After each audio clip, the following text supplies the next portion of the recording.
ఇబ్బందులు పడుతున్నాయి, రాకెట్లు విధ్వంసం చేస్తున్నాయి. ఎందుకు ఈ యుద్ధం జరుగుతుంది? ఈ యుద్ధ నివారణ కోసం శాంతి యాత్ర బౌద్ధ ధర్మ భిక్షకులుగా, బౌద్ధ ఉపాసకులుగా, బౌద్ధ ధర్మాన్ని అభిమానించే వాళ్ళుగా మేము ఈ యాత్ర జరుపుతున్నాం.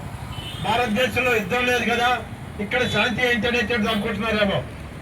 ఎక్కడో ఇరాన్లోనో అమెరికాలోనో యుద్ధం చేస్తుంటే ఇండియాలో ఎందుకు ధరలు పెరుగుతున్నాయి, ఎందుకు పెట్రోల్ ధరలు పెరుగుతున్నాయి, ఎందుకు వస్తువుల ధరలు పెరుగుతున్నాయి, ఎందుకు రైలు ఛార్జీలు పెరుగుతున్నాయి. కాబట్టి మన ఆడ యుద్ధం జరుగుతుంటే ఇక్కడ రేట్లు పెరుగుతున్నాయంటే యుద్ధంలో మనం కూడా భాగస్వామ్యం అయినట్టే. మన మీద సామాజిక యుద్ధం జరుగుతుంది. భారత పౌరుల మీద రేపు మధ్యలో ఇప్పుడు ఇంకా మరీ భయంకరంగా వస్తుంది. బాంబులు ఎక్కడ పడుతున్నాయో తెలియట్లా. విద్యా సంస్థల మీద పడుతున్నాయి, హాస్పిటల్స్ మీద పడుతున్నాయి. పిల్లలు 160 మంది పిల్లలు చచ్చిపోయారు ఇరాన్ లో.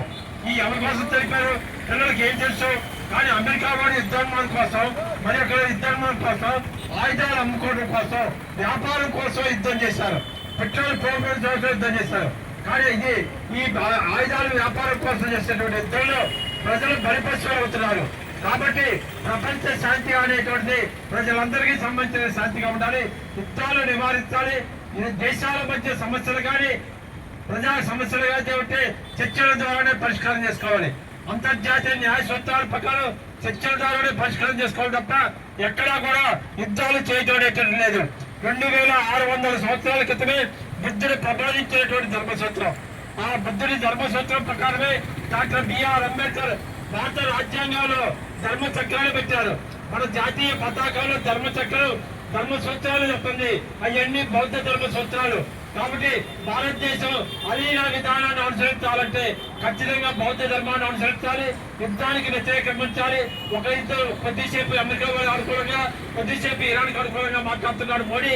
కాబట్టి ఈ పద్ధతిలో మాట్లాడుకొని ఖచ్చితంగా భారతదేశ అలీన విధానంలో ఉండి మధ్యవర్తిత్వంగా ఉండి చర్చలు జరుపుకోవాలి. యుద్ధానికి ఎవరు ప్రేరేపించినా, యుద్ధానుమతిగా ఉండాల్సిన దాన్ని ఖండించాల్సి ప్రజలు బలి కాకూడదు. అమాయకులను చిన్నపిల్లలు వృద్ధులు చచ్చిపోతున్నారు. ధరలు విపరీతంగా పెరుగుతున్నాయి. ఆహారం అందటం లేదు, మంచినీళ్ళు అందటం లేదు, పాలు అందటం లేదు. కాబట్టి ఈ కరువు పరిస్థితులు భారతదేశంలో కూడా రాబోతున్నాయి. యుద్ధ మేఘాలు భారతదేశానికి అమ్మేస్తుంది. ఇంకా నుండి భారతదేశానికి పెట్రోల్ రాదు, భారతదేశానికి డీజిల్ రాదు, భారతదేశానికి రావాల్సిన వస్తువులు అనేక మంది దిగుమతి కావు. దానివల్ల భారతదేశంలో కూడా విపరీతమైన సంక్షోభం వచ్చేసరికి ధరలు విపరీతంగా పడింది. అలాగే ఇక్కడ ఉన్నటువంటి వ్యాపార వర్గాలు